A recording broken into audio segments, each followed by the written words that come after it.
guys, welcome to the last build of the Winterfest Buildfest series we've been doing in December. As you might have guessed, this lot has to do with animals. Specifically, we are building a menagerie. I'm gonna tell you right now, menageries were not fun places back in the day because animal husbandry, well, they didn't know any better is what I choose to believe. I choose to not believe that they did all of this knowing that it was bad for the animals, but yeah, like it was pretty standard for kings to kind of have a menagerie. They also sometimes had people, and like, listen, not great. This one is strictly animals, but I'm not endorsing that. If you want to cancel medieval kings and queens, you are welcome to do so.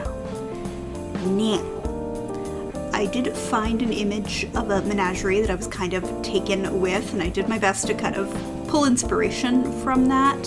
It had this kind of like roundy tower and then random pens in weird shapes, and I really liked that. The tower probably should be bigger, but I didn't really want a giant tower here. I wanted the focal point to be the animals, and I wanted it to be as functional as possible for something like this. I was experiencing a lot of crashing too, so I think I built this 3 times. We're also gonna do a tour at the end because I stopped recording at some point. I don't know why, so I just did a little tour. It's fine. Now, the pens that I'm building obviously are not appropriate sizes. Again, we've just discussed that these were not the best places. A lot of the animals would die a lot of the time. Like, I know that there was a polar bear at one point in the Tower of London, various amounts of lions and zebras and all kinds of things. Like, it's just people gave them animals and then they displayed them. So in Edirann, it's much the same. Like, these are animals that have been given to Arndt Blumenthal as gifts, as tribute, various reasons, and he has them in the menagerie and people can come and see the animals. A lot of these are actually it was a set of animals converted from Zoo Tycoon, which is a really great set. Unfortunately, they're all stationary models, and they're also a little bit low poly, so I tried to use the best ones out of that set that were not quite so blocky or in weird poses. I made some exceptions, like the ostriches are not great, but I love them, and I wanted birds because the inspiration image had flamingos, and I don't really have deco flamingos, so I was like, alright, I'm using the ostriches. I really wanted the polar bear.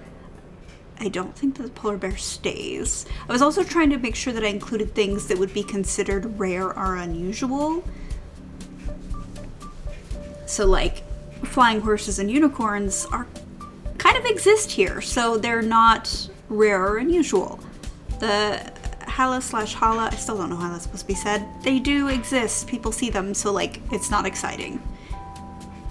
The equivalent would be like, in America, you will see kangaroos in zoos, and people are very excited about it. But like, if you were to go to Australia, they're not really gonna put a kangaroo in a zoo. They're everywhere. Like, it's a different vibe.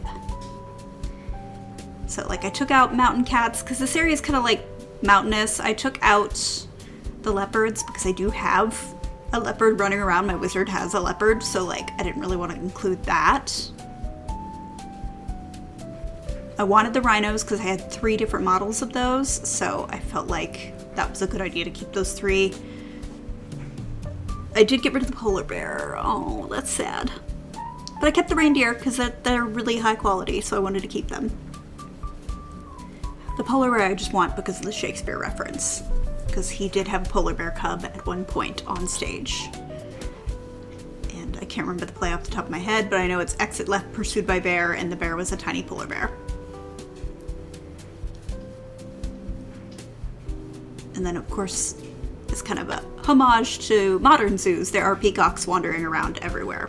I don't know when that became a thing, but like, it's definitely a thing.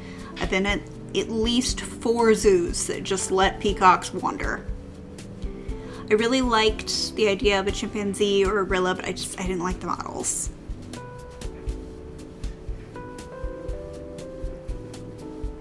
So this is me kind of deciding where things will go and which things are going to get to stay. Because I wanted a variety, but I also wanted fun things.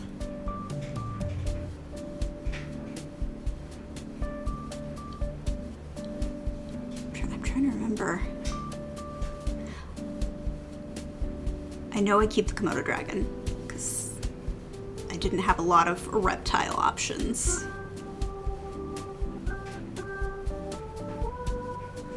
Yeah, I don't have much to say about it. I saved this for last because I was really excited to build it, but like, it's nothing like crazy or spectacular. It's just delightful to me personally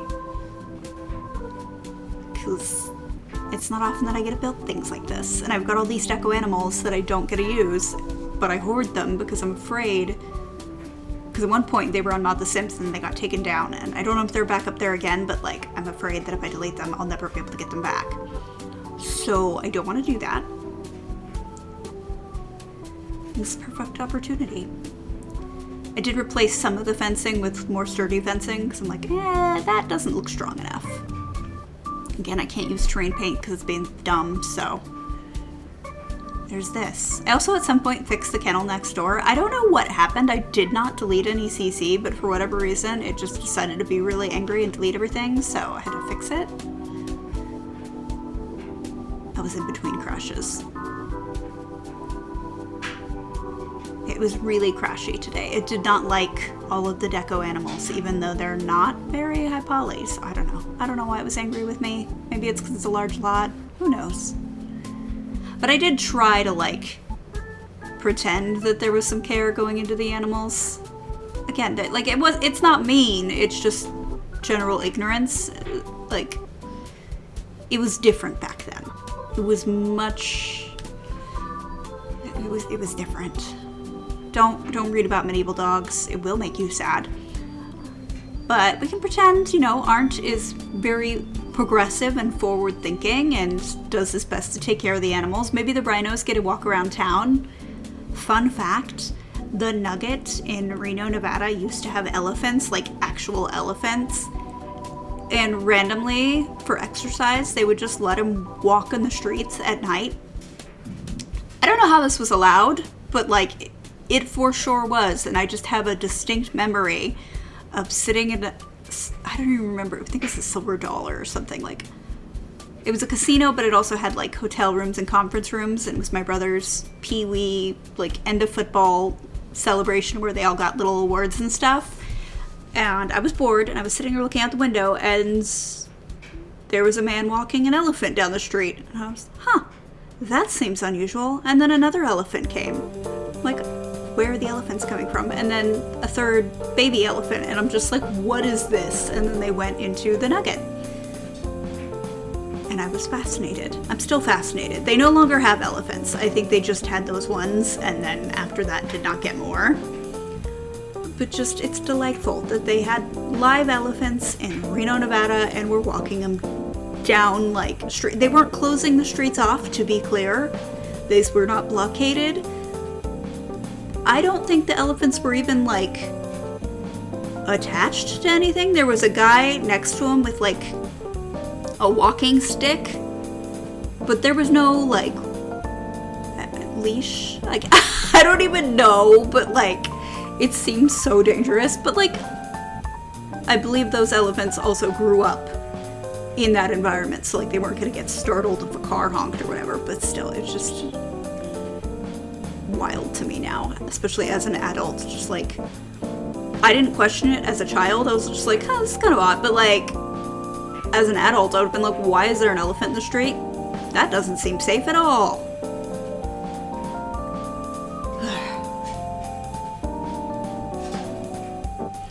See, I'm just kind of placing water troughs and putting some different flooring down to kind of mimic terrain. I think I say this in the tour, but I'm gonna download an invisible arcade game because I already filmed the tour, but I don't remember what I said because I'm a goldfish. But yeah, I'm gonna get invisible arcade games and put them in front of the exhibits so it looks like people are interacting with them. And so it just makes it a little bit more functional as a lot, because I'm all about functional spaces. I know I've created quite a few decorative spaces in this building thing, but like, if possible, I would like to make things functional, especially if I have an idea for it. Whereas some other lots, I'm like, I don't know how this would work, so I'm not gonna bother because it's The Sims 2 and I don't want to suffer. But like this, a really easy way to have people stand in front of the exhibits and look like they're interacting, even if they're not, is to put something invisible that they're interacting with. And yeah, so that was my thought. I'm just gonna throw in random things down. I do wish I had flamingos, but the ostriches are good too. Ostriches are cool. Cassowaries are also cool. They are dinosaurs. They are horrifying, like, to see in real life, because you're just like, that is very large. I don't like that. That could eat me. Also, I did put little food, like grapes and stuff, in front of some of the exhibits, because maybe you can feed them. Again, not endorsing, just that's the way it is. I still wasn't sure what it was going to go in here, if it was going to be the red pandas or the lemurs. I liked both, but I ended up going with the ring-tailed lemurs just because I think that they're a bit more iconic looking, whereas the red panda could be a fox if you squint. But yeah, we're almost to the point where I stopped recording, and so in a second you're going to go on a tour of this place and we'll talk about it. Yay! Alright, I will see you momentarily.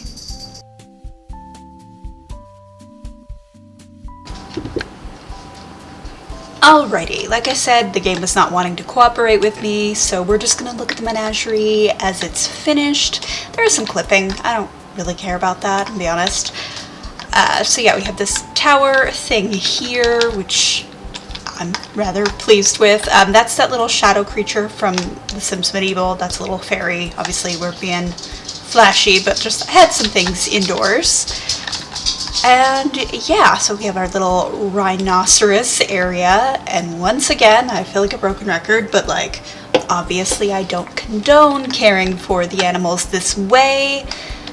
But they're okay, they're pixels, they're fine, they're not alive. It's all well and good. And it's kind of the sadder side of animal husbandry, I would say. But they at least got some enrichment, you know, some hay and some lettuce and water, I don't know. In here it's kind of like reindeer, I don't know, they're kind of small, but I guess next to the rhinos they seem really small.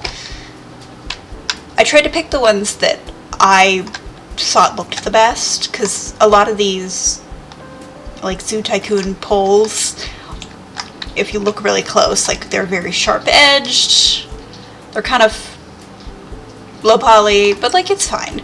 I did keep the ostriches even though they're kind of like that, just because I did want some sort of bird, because the reference image had flamingos, so I wanted to keep that. We've got the peacocks kind of floating around. We've got a poor werewolf in a cage.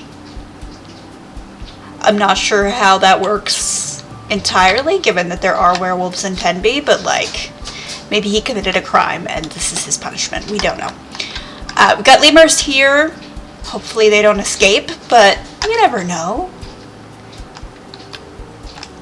We've got the one elephant, the saddest elephant on the planet.